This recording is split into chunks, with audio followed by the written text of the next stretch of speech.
Hi అండి, అందరికీ నమస్కారం. Welcome back to Akhila SJ news.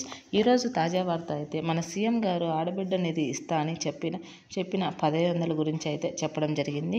దీని గురించి పూర్తిగా తెలుసుకోవాలి అంటే మన ఈ అఖిల ఎస్జే న్యూస్ని లైక్ చేయండి, షేర్ చేయండి, కామెంట్ చేయండి. మరిన్ని వీడియోస్ కోసం ఈ ఛానల్ని సబ్స్క్రైబ్ చేయండి. దీని ద్వారా నేను చేసే ప్రతి వీడియో ముందుగా మీకు చేరుతుంది. ఇక లేట్ లేకుండా విషయం అయితే తెలుసుకుందాం. మన రాష్ట్ర సీఎం అయిన నారా చంద్రబాబు నాయుడు గారు అయితే ఎన్నికల సమయంలో ఆడబిడ్డలకు ఇచ్చిన మాటను నెరవేర్చే దిశలో అయితే అడుగులు వేయడం జరిగింది. అది దానికోసం 18 నుంచి 59 సంవత్సరాల లోపు ఉన్న మహిళలకు అయితే ఈ పథకం వర్తిస్తుందని చెప్పారండి. ఇది ప్రతి నెల కూడా 1500 మహిళల అకౌంట్లో పడుతుంది అని చెప్పారు.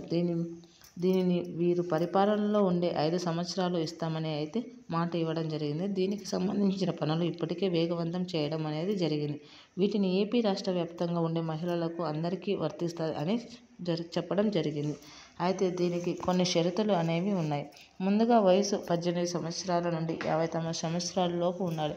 అలాగే చదువుతో ఎటువంటి సంబంధం లేదు. పెళ్లి అయిన మహిళలకే కాదు, పూర్తిగా 18 సంవత్సరాల నుండి ఉండిన వారందరికీ కూడా అర్హులే అని చెప్పడం అయితే జరిగినది. దీనికి కొన్ని అర్హతలు అయితే ఉన్నాయి. రేషన్ కార్డు ఉండే మహిళలకు ఈకేవైసీ అనేవి తప్పనిసరిగా చేసి ఉండాలి. ఇది ఉంటే ఈ పథకం అనేది వర్తిస్తుంది. అదేవిధంగా ప్రభుత్వం ఉద్యోగులకు, ఇన్కమ్ ట్యాక్స్ పే చేసే వారికి ఈ పథకం అయితే వర్తించదండి. ఇది కేవలం ఆదాయం తక్కువ ఉండే వారికి ఇస్తారు. దీనికి అదేవిధంగా కరెంటు బిల్లు కూడా తక్కువగా ఉండాలి. ఇది పట్టణ గ్రామాలలో ఉండే మహిళలకు అందరికీ వర్తిస్తుంది అండి.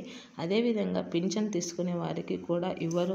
దీనిలో వితంతు, వికలాంగుల పింఛను వారికి ఇచ్చే అవకాశం అయితే ఉంది. దీని గురించి క్లారిటీ అనేది రావాల్సి ఉంది. అయితే అందరూ కూడా మీ యొక్క బ్యాంకుకు ఆధార్ లింకు చేసి ఉండాలి. దీనిలో ఎన్పీఎస్సీ మ్యాపింగ్ కూడా తప్పనిసరి. అలాగే ఇన్కమ్ క్యాస్ట్ కూడా తప్పనిసరి. వీటిని దృష్టిలో పెట్టుకొని ఆడబిడ్డ నిధి అనేది మన ప్రభుత్వం ఇస్తారండి. కావున ప్రతి మహిళ కూడా ఈ 2 పనులు అనేవి పూర్తి చేసుకొని సిద్ధంగా ఉండండి. కావున మీరు ప్రతి ఒక్కరూ కూడా మహిళలందరూ బ్యాంకు ఖాతాను ఆధార్ లింక్ అయిందా లేదా అనేది తప్పనిసరిగా చూసుకోండి. మీరు రేషన్ కార్డులలో కూడా ఎంతమంది మహిళలు ఉన్నా కూడా ఒకరికే ఇస్తామని చెప్పారు. Thank for watching.